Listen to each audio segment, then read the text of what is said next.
जलावा चढ़ावे जई हो जलावा चढ़ावे जई हो शिवलावा गे पगली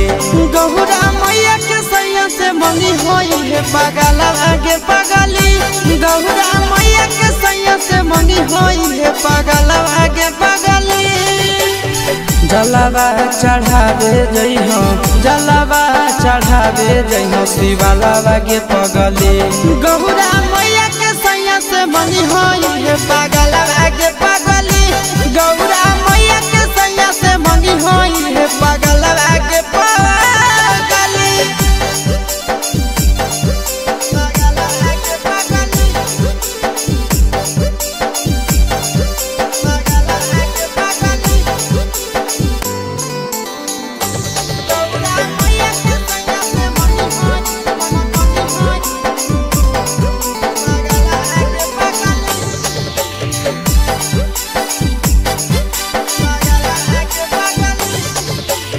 सावन में कदी है भोले बाबा के ढायनावा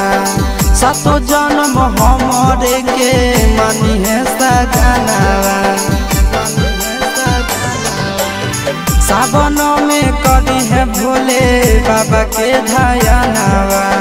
सातो जन्म हमरे के मानी है सजनावा पूजी हो चरनिया पूजी हो चरनिया मतवालावा के पगली गौरा मैया के सैया से मंगी है पगला आगे पगली गौरा मैया के सैया से मंगी है पगला आगे पगली